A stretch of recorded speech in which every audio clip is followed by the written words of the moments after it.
one being representing a man for Uptown TV. You understand? Start. Good day. This is the Steppin razor. I tell you, science and technology. Sometimes the technology get off serious thing, but to the online again, I will give thanks. Sometimes technical difficulties reach you, and you have to really figure it out. You understand? So we're glad we figure it out. This is the Steppin razor, the art of war. We're there with you. And next Thursday, hot. Yeah, sun a boil outside. Believe you me, it a boil. And we inside, so it's cold. Yes. Give thanks to science and technology with air condition. Okay, so we have the journey till 5:45. And as you know, we're going to just go through the pieces and thing. And as we say, we give thanks that we could have solved that mystery. Because it's really a mystery. You know what I mean? Really? Okay, so I kind of lose track. Bear with me a little bit, child. Let me catch up back my breath. Bear with me. We just want to say a little thing here before the next album. You know, we want to heal up a brother named Frank who passed away. You know, Frank was a member of the group named Wadada. Yes, he passed away. And them are going to have what they call a 9-night round where them call a road, Grafton Road, near Grafton Road, so. This Saturday, them are going to have a 9-night. So all the ones them who know that bridge in there, you know, them used to down a house of dread and country farm house, you understand? Well, as we have said, the bridge in passed away. I was sure them to, you know, I think the other one, they are Canada. And they have Dipstick. I don't know why I'm not change their name there. Dipstick. I ever change their name, the brethren. I kind of name that, Dipstick. Anyway, Dipstick, the brethren they are Canada, I don't remember his name, and Frank. Well, Frank is the one who passed away. And we are say, you know, yes, things happen, and we have to just deal with it. And as we have said, there will be a 9-night this Saturday around a Grafton Road there. All right. So two little things where, well, it's more than two little things, but we just have mentioned them two, you have to know. We see the scientists, them, I say, them making a pill that can reverse aging. Yes, they're making a pill now that it can make you, prevent you from look old. The aging process can go down or maybe stop, as can't do them, I say. So we're going to see how long that will take to really depend on the market. Yeah, because, you know, some people, the old age thing and them no work out, you understand? And then now we see the Prime Minister of Canada, Trudeau, him tell the Canadian to brace for another virus, a new virus. I don't know how these things work out that way. Like, a man I will tell the citizens, say, watch out, a new virus are coming on, watch it. That means, them have a virus, so I think them have one named Disease X. Well, it's not only him that talk about it still. At least him not call it Disease X, but there's an article that them say the next virus is Disease X. Now him, the Prime Minister of Canada, say, brace for a new virus. He might tell the Canadian them that, he not tell the whole world, he might tell the Canadian them. So him know something. It's like our Minister of National Security there, did I tell you, say, according to him intelligence, him knows say 200 gonna come to the island every month. Well, we never see no, we never see no reason for believe him, because all 6 months them not get 200 gun. Now gonna come in like wow now in a Jamaica. Believe you me, man. Gun here, gun there, gun almost everywhere. Gun and coke. Gun and coke. I reach Jamaica now. I will know say I don't know little fenke people, especially the coke move. Man find a billions of dollars worth of Coca in our house. Billions of dollars. Now the gun thing is a problem. The gun thing is I think it's bigger than the Coke, because at least the people who have the Coke, so I ship them, I go ship it for somewhere else. Even though them go to ease off some honey and just flood the market down here. So, but the gun, we see the way the gun are do to the Jamaican society and the man them who have it. So, when them talk about virus, we now have our virus. Our virus is some little youth on the road. We find themselves with these guns. And it's creating havoc in the system, in the society. We don't know what will happen. And as we hear this Prime Minister say, well, the Prime Minister of Canada say, he might tell the Canadian them to brace with the virus. Hey, if a virus in Canada, it will reach us all. Simple. If a virus in Canada, it will go to America.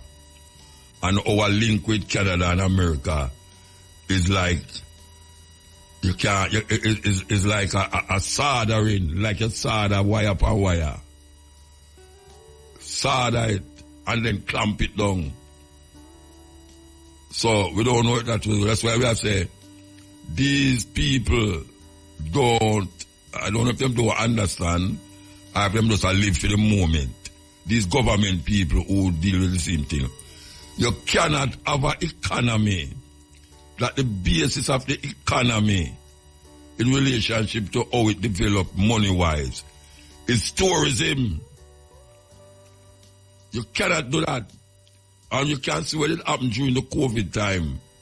During the COVID time, tourism get locked down. People lose them job and all these things. Because we keep depending on service to really build up our economy. And our people is more than just servicing people. Them service things that come from slavery days. It's just that now they make it more refined. Give a little money and you feel so glad that you can go home with a little money if you go do this and do that, do that. But it's still in the realms of, are we progressing? Because most of the money, most of the tourist money don't stay at Jamaica. Most of our people book them hotel, book them plane ticket and everything from foreign, using credit card and maybe drugstore.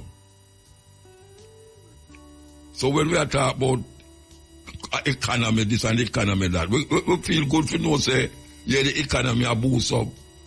But what is the long-term plan? What is the long-term plan? When we hear civil war in a certain country, and there's a possibility that we could have civil war in Jamaica too. When we hear about flood, hurricane, look, we're going to St. Elizabeth this now, down in a Treasure Beach and all them places, where tourists love tourists because them not reach down a Treasure Beach yet to spoil it up. And you can still walk on the beach, in a Treasure Beach. You have pathway to go to the beach where nobody now will stop you from walk for go beach. I don't know of no other place in Jamaica right now where you can do that freely. But we cannot keep depending on tourism. Because any little thing happen, whether the act of nature or man start to go on bad in our country, the tourist industry get cramped. The tourist, we have things that is indigenous to Jamaica that we can live off of. We can live off of certain things there, so by exporting it. Look at Trinidad. When you go in a supermarket, most of the things them that when you look on the water, take for instance water. How the hell we import so much water from Trinidad? Coconut oil. Coconut oil. How the hell we import so much coconut oil from Trinidad? What is it? Rice come from Guyana. when we can plant rice or so. A pure thunder and lightning outside. Pure thunder and lightning. Me I tell you, I don't know where going in your area. But our last week or week before, an earthquake shake, and me I tell you, say, people that talk about the one before that, more than how them talk about the one we just gone. But you see, the one we just gone is terrible than the one before. Believe you me. So we'll start out the program and talk about this service economy where them are developed in Jamaica. And I say, you see, like how we in some climate changing and the hurricane them I get vicious and the place I get hotter and earthquake not in diverse places again, flooding and all them something there. We cannot depend continuously on tourism to help the people them in Jamaica to live a better life. We know that a whole heap of people is now being helped because them get a work. We go service people in a hotel. But we have the COVID. We have the COVID experience as a marker.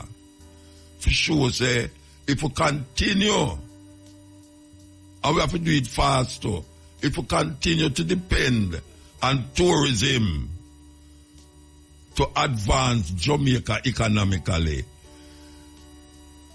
it's going to be a serious problem.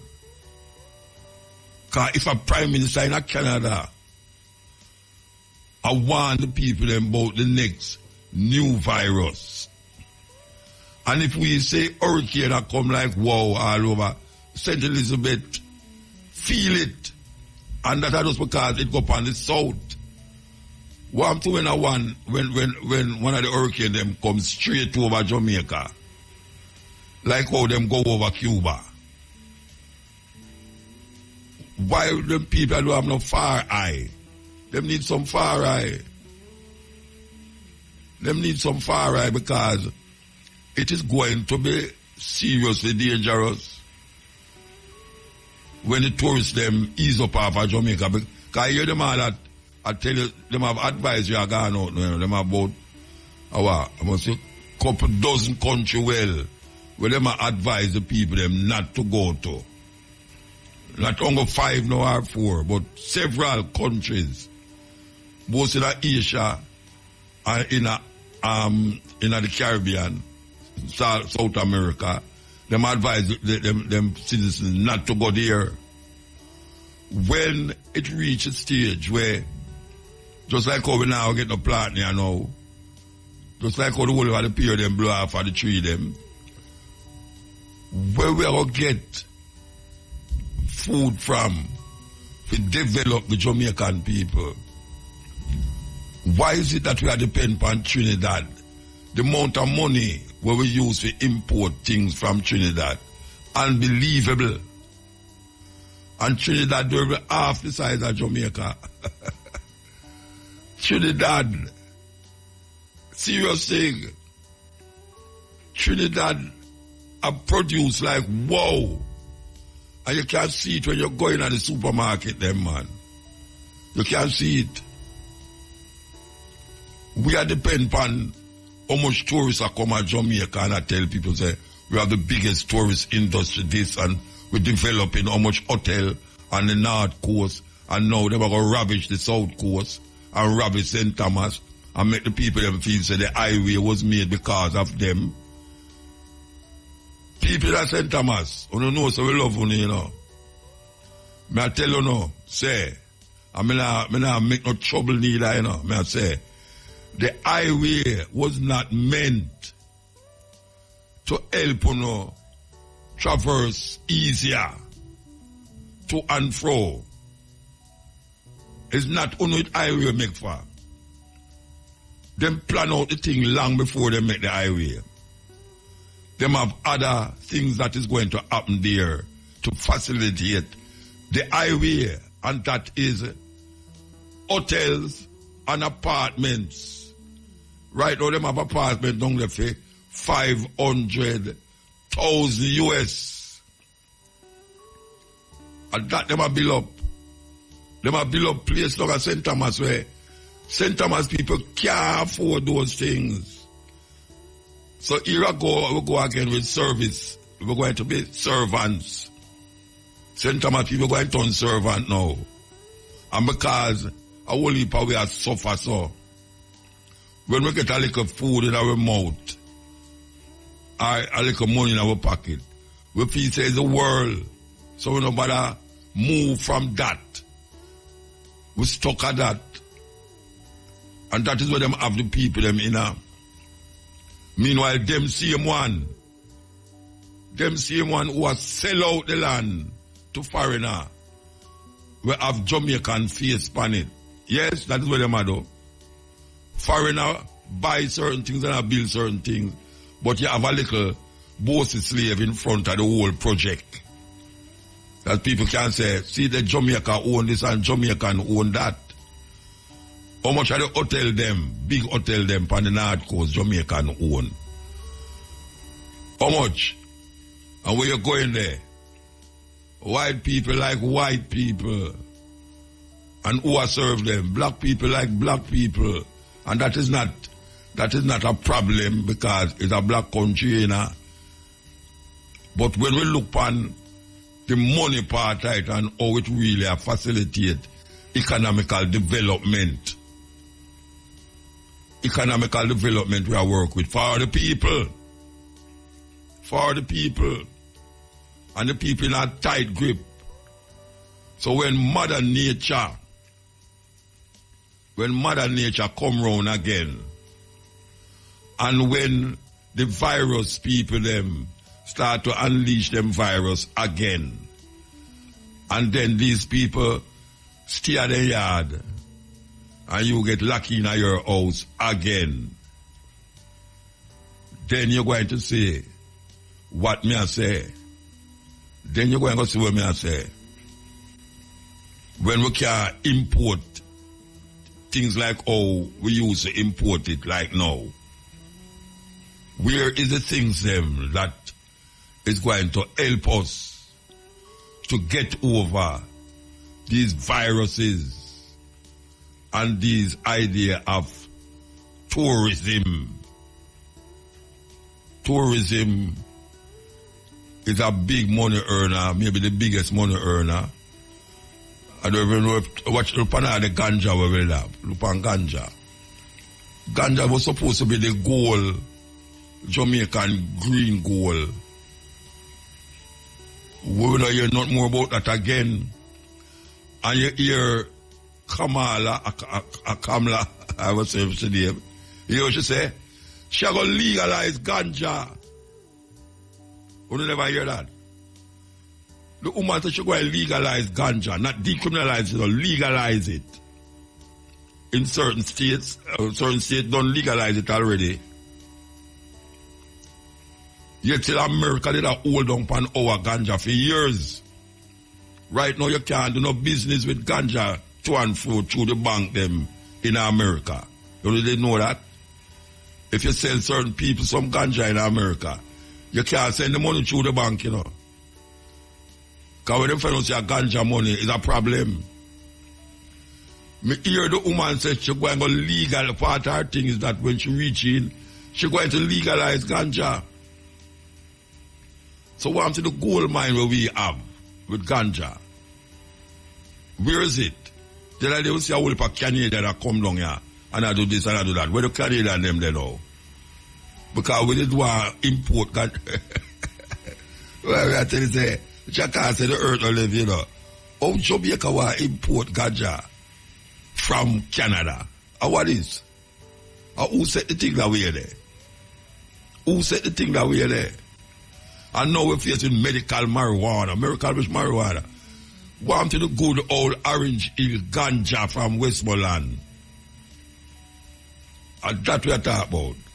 That supposed to can contribute to the development of the Jamaican people. Them go around the corner and I deal with tourism. It's not that you can't simultaneously deal with both things, but you can't drop one and still hold on the other and say, through the one they are going good now, you say, boy, that one that you want to work with, and you work with it. Like when me are here outside, you know, I pay rain and thunder and lightning and flash out there. Want to when you get away. So, we hope that we guest is on the line here because I'm going to introduce him. So, you must tell me if him there on line, you know. Him there on the line? I am there on the line. No, you know. A big thing this, a big thing, because I the first time I go to California, I do the first interview with this man I did the interview with, and we go to his house, and I was taken back with what I see in his house. Unbelievable. I don't want to call him a Marley fanatic, you know. But I know him name all him son. Half of Bob Marley. Roger Steppin, so you know, man. You know, Muda, that was about 40 years ago. Yes. Yeah, man, 40 years ago. Long time. Yeah, man. Long time. And you've been a supporter for all that time, and I can't tell you how grateful I am for the gift of your support and your friendship for all these decades we've been trying to get this museum together. I don't remember which one of them places, whether Chicago or somewhere, but we was standing out in a kind of park here and we talk about how you go and go move that museum from one place to the next. And your ambition was to carry to Jamaica. And we see that now you get the right person, I hope, to bring it here. Tell me that journey with all of them things, because it's not only Bob Marley, but reggae, Jamaican music in general. What inspire you for really start out that way there? If you just collect reggae, posters, album jacket, 45, anything we have reggae name on it. What inspire you for that? Well, you know, that was in Calgary in Canada that we were going to the museums together. Oh, out there with it. The Calgary Reggae Fest. All right, yeah. Yeah. Well, okay, this is a broad question, my brother. I have been a public speaker all my life, as well as a music fan of great passion since I was a little kid growing up in New York on Alan Freed, the guy who coined the term rock and roll. You know, the Rock and Roll Hall of Fame out in Cleveland is there because that's where the first rock and roll dance that Alan Freed threw was held. So Freed was a hero of mine. I met him several times. Even told him once I wanted to be Alan Freed when I grew up. And one of the great moments of my life was when I interviewed Little Richard, and he called me Alan Freed Roger. So I've always been a kind of amateur historian of the music. I've got every record I ever bought since the 78 Shaboom in 1954. I was a New Jersey State Oratory champion when I was a senior in high school in 1960. And whenever a subject interests me, I keep a file on it. And someday I may write about it. Someday I may speak about it. And that's what happened for me in 1973. I mean, I loved the doo-wop music and the harmonies of the 50s. And I loved the political consciousness of rock in the 1960s. And then the major labels bought up all the exciting little labels and turned the music into disco crap. And I was looking for something in 1973 that would reignite my musical imagination and passion. And there was an article that I never tire of quoting by a gonzo journalist from Australia named Michael Thomas in Rolling Stone in the summer of 1973. And he said, reggae music crawls into your bloodstream like some vampire amoeba from the psychic rapids of Upper Niger consciousness. And man, I didn't have any idea what that was, but I wanted to find it immediately. And I went out in Berkeley where I was living, and I bought a used copy of Catch a Fire, the one that opened like the Zippo lighter. The lighter, yeah. Yeah, man, and I'd never heard music like that in my life, Muda. it just from the first notes of Concrete Jungle forward, and I wanted to find out everything about this guy, Bob Marley, Peter Tosh, and Bunny. There was a Jamaican man named Ruel Mills who had a record store in San Francisco on Fillmore Street in 1973 called Trenchtown Records. And he had a great selection of roots, and that's how I really began to learn about the best of Jamaican music. Tallahassee and the Mystic Revelation of Rastafari, and Ross Michael and the Sons of Negus, and the father of reggae music, Joe Higgs, who became a very close friend of mine. And, going to Jamaica in 76 for the first time with my pockets full of money that I'd saved for a year to buy records, having my pocket picked in tough gong as I arrived in the middle of a state of emergency. It was a real education, I'll tell you. Being able to be a guest MC at Sunsplash several times in the 1980s, and doing their radio show in LA, which became the most popular non-commercial radio show in all of Los Angeles in the 1980s, according to the Nielsen rating. Yeah, I remember I was round your radio station, and what them name again? Them sing a tune named Soul. KCRW, and you were on when they were still in a little converted junior high school classroom. Yes, They just moved into a $38 million station. Oh, yeah? From that little tiny junior high school. I think it's Manhattan Transfer, the group name, Manhattan Transfer. Yeah. They was there with me during the interview. The show right before mine. Yeah. All right, make I ask you a question now.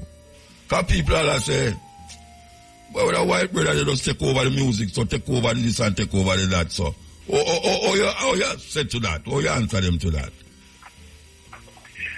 I'm sorry, I had some trouble hearing that question. No, I'm saying that again. You have a whole heap of people who say that, well, I call a white brother just come down and come just have everything in a reggae and Bob Marley and this, and, how we make that happen? I say, well, I know we make it happen, it just happen, the way they, you said to them, what you said to them when them say that? Because you must hear that.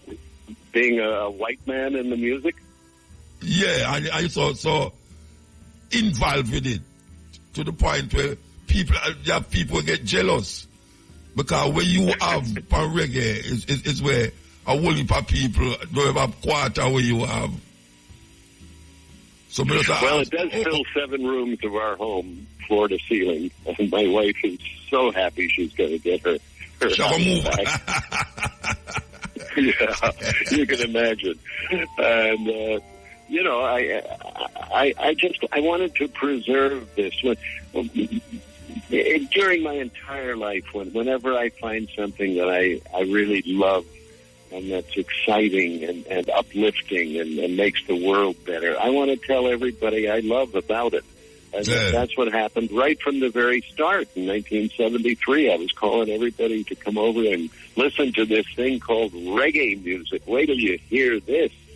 And in order to understand what I was listening to, I read voraciously. I subscribed to a lot of music magazines. I went to every show I could possibly see. And the Bay Area in San Francisco at that time was a hotbed of reggae, like Boston and Brooklyn.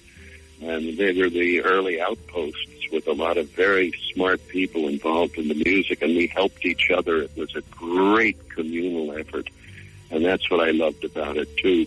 So, whenever I came across anything about Rasta or Bob Marley or Jamaican history, I cut it out and put it in a file, and well, I'll tell the people. I'm still adding some amazing things in recent weeks have come in. I was given a book that was given to one of the nurses who cared for Bob at Dr. Issel's clinic in Germany at the end of his life. And it is a German translation of a Marley biography, autographed by Bob, one of the very last things he signed before he passed.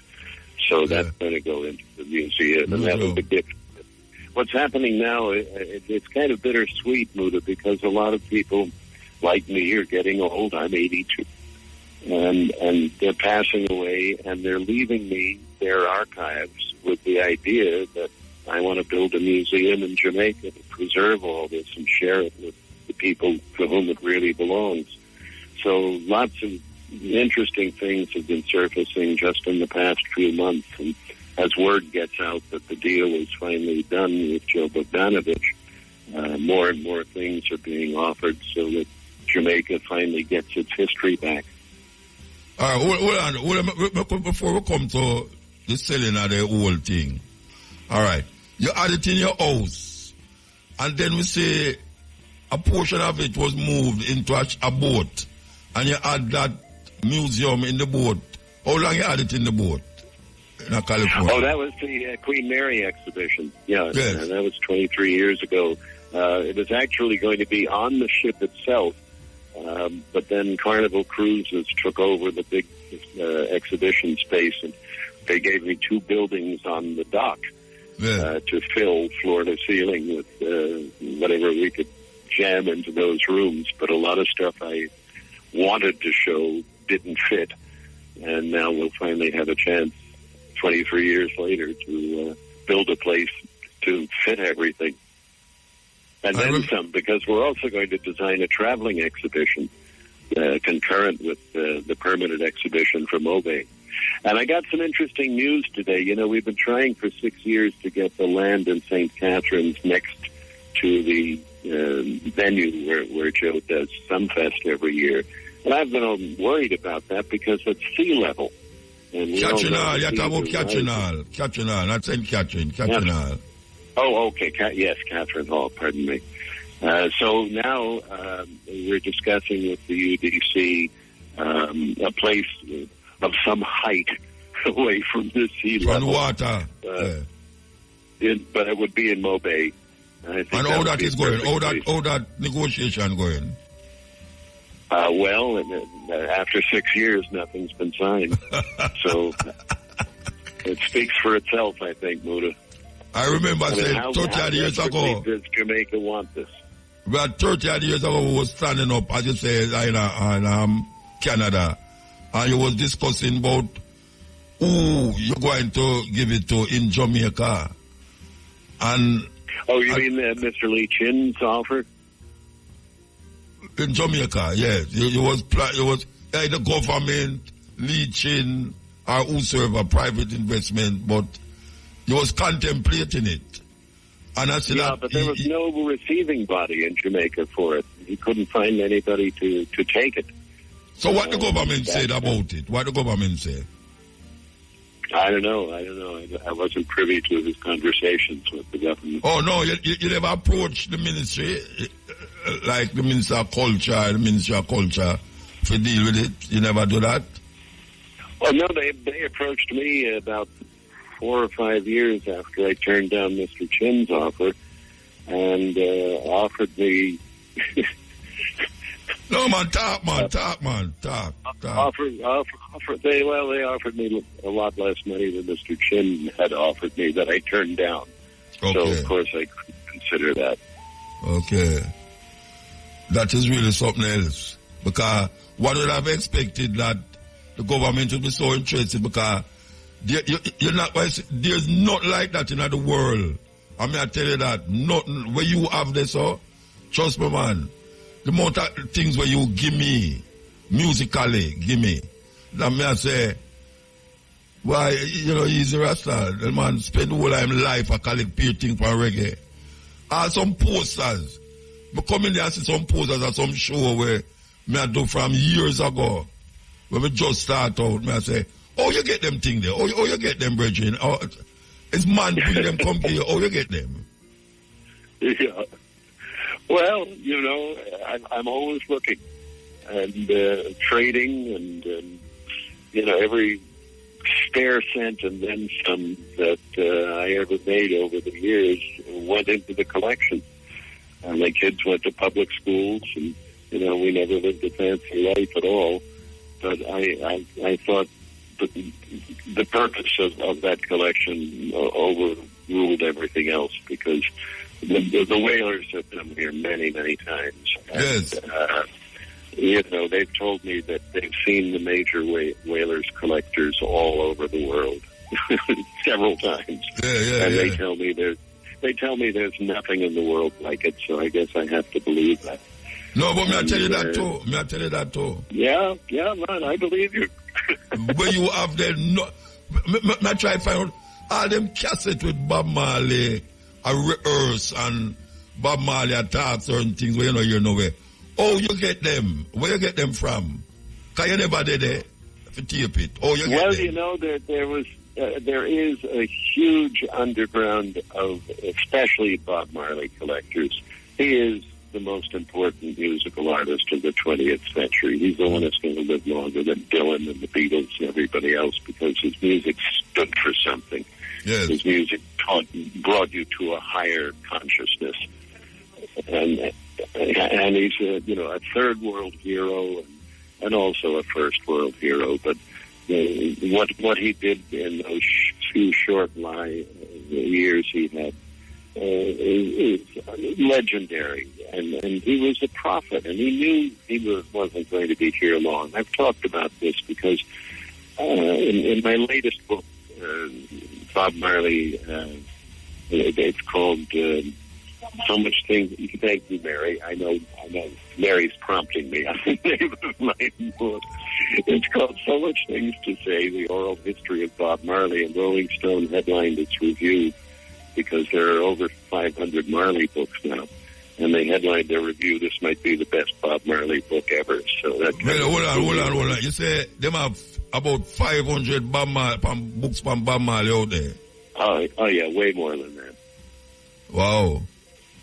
That's there's a fellow in Kentucky named Joe Jurgensen who did a bibliography several years ago, and he's going to revise it this coming year because so many hundreds more books have surfaced in so many different languages. So, in my Marley oral history book, I tried to have Jamaicans tell Bob's story. So it's interviews I did with him and 75, virtually all Jamaican people who were with him when he was shot, the son of the head of the CIA, who's been accused of giving Bob a poison boot, which is nonsense. And people who knew him when he was 3 years old up in 9 Mile, and his family and his band, and people who grew up with him in Trenchtown when he first came there. So it's Jamaicans telling Bob Marley's story. It's not Timothy White putting bedroom talk in their mouth. Timothy White was there. Timothy was the outlet for all of Bob Marley one time. Tell you why about Bob Marley, go to Timothy White. Yeah, well, the least said, the better. All right, I can ask you now. I could come to Jamaica, So Joe is the recipient of this massive wealth of history. Oh, you come to that? Oh, you come to that agreement? Because I know it's not about it happens about his years, 6 years or so before this could have come. 6 years ago, our friend Colin Leslie put me together again with Joe. But, I've known Joe for 40 years. He lived in L.A. in the early 80s when I was on the reggae team. And he used to listen to it every Sunday, and he invited me and Mary up to his home for dinner. And as he established his time in Jamaica and started Down Sound Records, he would bring some of his artists over, and they would be on my television show. And so we kind of kept in loose touch over the years. But when he found out 6 years ago that the deal hadn't been concluded with anybody, he said, well, I'll buy it. So we started our negotiations then, and he actually flew me down to Sunfest in 2018.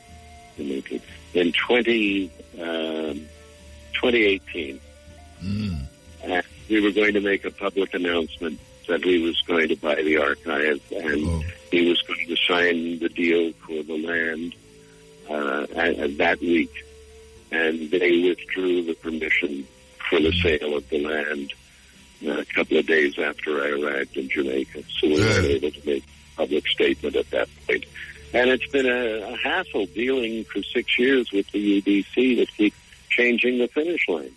Every time Joe thinks he's got an agreement, and then he gets a copy of the agreement, the deal isn't what they agreed. And so he wasn't able to sign a deal with them. But I understand he's in the final stages now of negotiating with them for some land and so we'll see. Is it that, well, maybe should I ask, is it that the land is empty and you're going to build upon it, or there's buildings on it already where you're going to, construct and reconstruct? Or how it work? Oh, I think we're going to have to build a building especially for it, don't we? Yeah, it's going to be, Joe has promised a world-class institution. And here's good news, Muda. I think you know my friend Bob Santelli. Bob Santelli has been active in reggae since 1978. Like me, he's a New Jersey boy. He used to write about reggae in the 70s. And he's the guy who built the Rock and Roll Hall of Fame and helped with the Experience Music Project up in Seattle. And he built the Grammy Museum. And he's building Joe getting him for work, Springsteen's Museum right now. And he's building a $156 million Museum of Louisiana music history. And he's come aboard as our senior consultant. He knows all the state-of-the-art things in museums all over the world, and that's what he wants to help Joe produce for Jamaica, a place unlike any other place on the face of the earth in Montego Bay to honor the great art and culture of Jamaica. Yes. Well, Regine, may I tell you, it's something else. Give me where it's coming from until now. And I remember, as I say, the amount of reasoning I have about this thing, and it really reached a stage now. I don't know how long it's going to take to build, but we hope say it's not a long drawn out time where you now get to enjoy it in Jamaica. It would be nice for you to enjoy it in Jamaica. Yeah, man. I hope so too. Yeah. I pray to Jah that I am granted a long life so we can see it all to fruition. And you and I can stand there and open the door like you opened the gates in the Marley movie. The gate man. The gate man. Yeah, the gate man. Yeah. Yes, but I tell you, it's really something else, man. Really something else.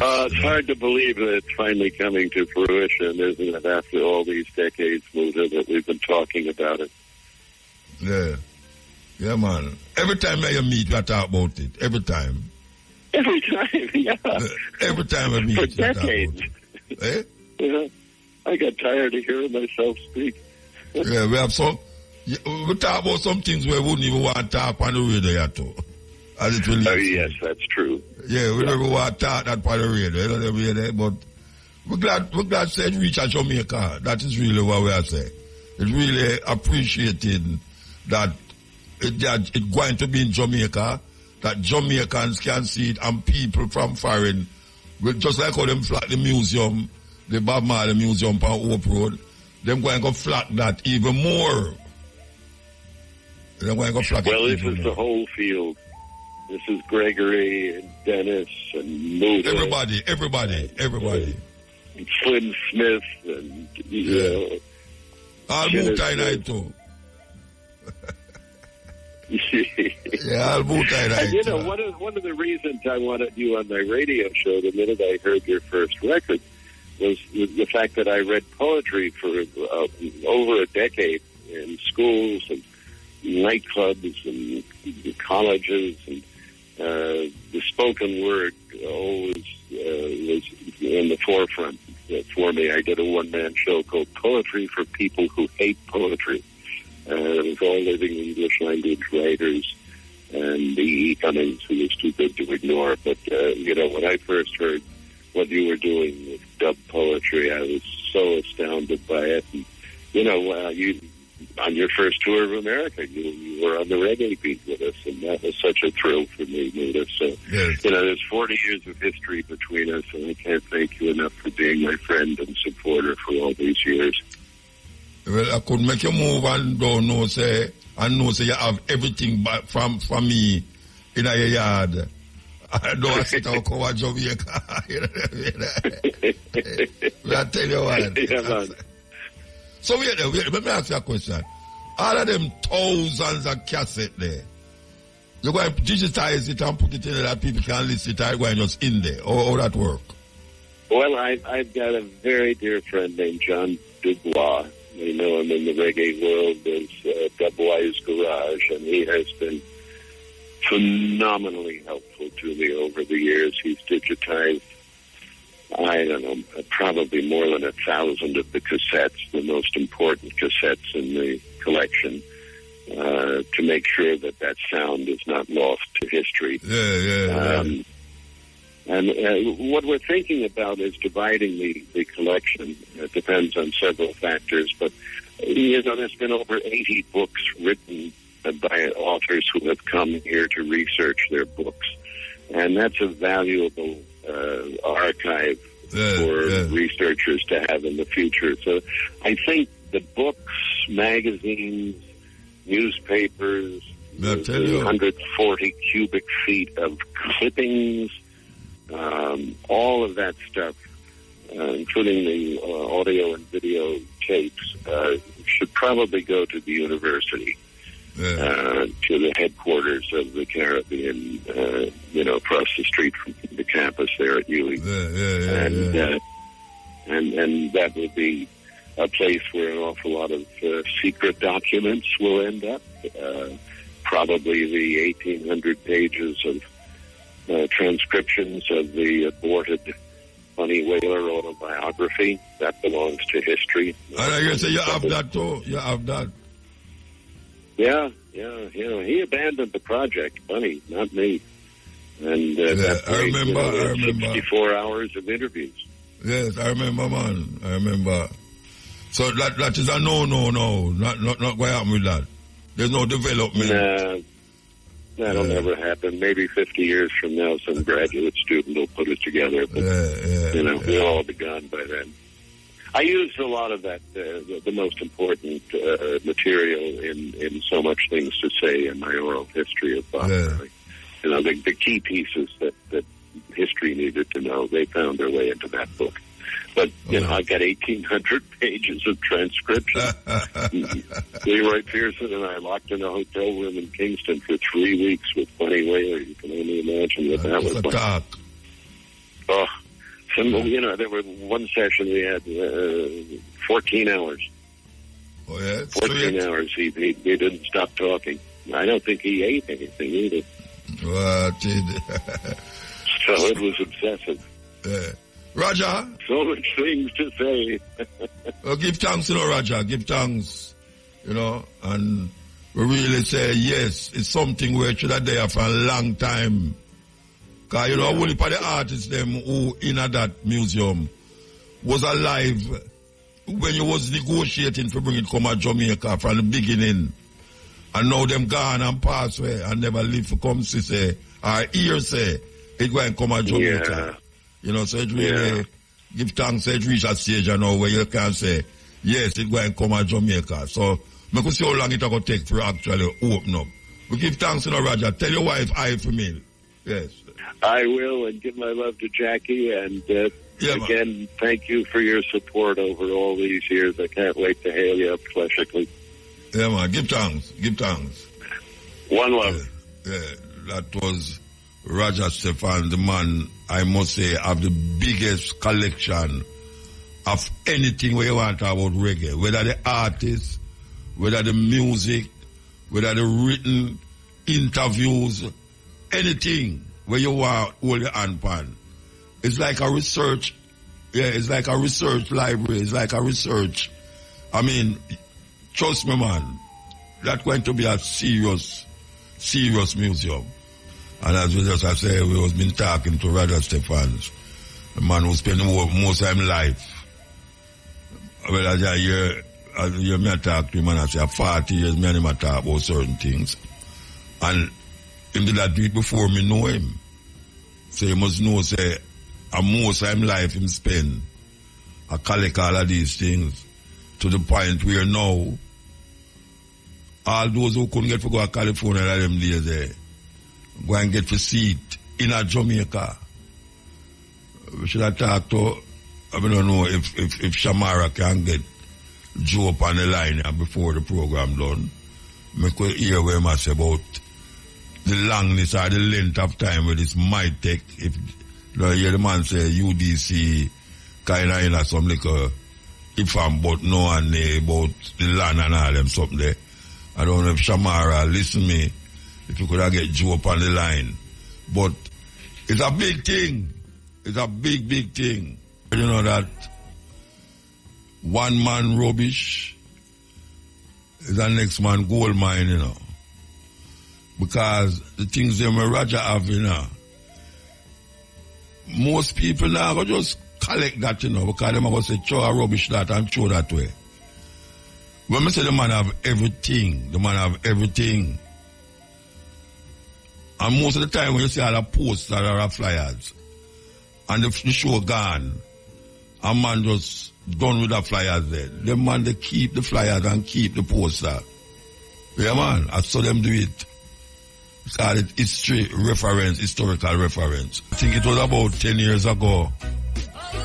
A youth named Mario Dean was killed in a cell. And he was held with ganja and taken to the jail in on Main Street there by some police. Him lose him life in the police station. And it's all because the police them catch him with a spliff. A bridge you know did a work. Because he did have all them tools on him too. When them catch him, when them hold him. 10 years after, the Mario Dean case is still in limbo. How is that possible? How is that possible? Them knows who murdered, kill him. Them knows who caused the killing. And 10 years. It a linger. That now them a say November, something I will call up. That is where I talk about now why people do certain things. You know, you talk about badness. A whole heap of them things the way you go on in a revenge killing, you know. A man a revenge against whosoever. Are just vexed because them see certain things supposed to go on and it not go on. Them just take the line of them own hand. Now when I claim or tell people I'm going to take the line of them own hand, you know. But this thing here with Mario Dean is a weird thing. It's strange. What is it that is causing a case like this to draw out for 10 years? What is it? The justice where the family of this brethren has searched for. 10 years? At Jamaica we live, you know, and like something happening in New York and California, it end up. No, Jamaica. Everybody know it's who killed the youth. And everybody know who caused the youth to get killed. And it just a linger, so. It's a terrible thing. Me drive go down there at the funeral. When I have the funeral. And what would I believe say, it's a slam dunk case, it just, you know, I mean, it happened and you see what happened and that will just go through. But it take 10 years and still going. 10 years and still going. But that is the way of the system. That is the way of the system. That's why I say the system is a fraud. System is a fraud, that's that. Because nothing supposed to go that way there. Nothing supposed to go that way there. That the man dead and buried and gone, and what people all forget about him. If the idea that it never try yet and done with, people who didn't know if somebody never ball out. A ball out, no make you know so well. Even me, I shoot ball out. Why? Me know so this brother, the case never done. What them people are do, man? What them not wake up? Wake up, man. That just system people are trying to get out of some crazy people who control the system. A justice people are search for.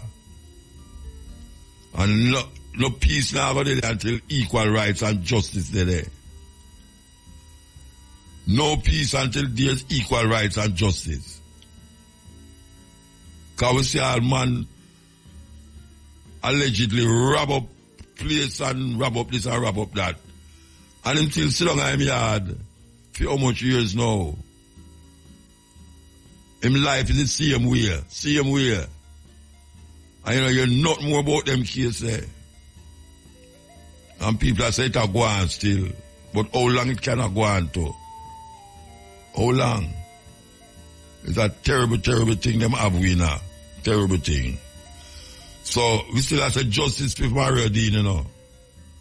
We still have said justice for Mario Dean. Yes, because we never know say them things that still go on. Never know at all. How is that possible?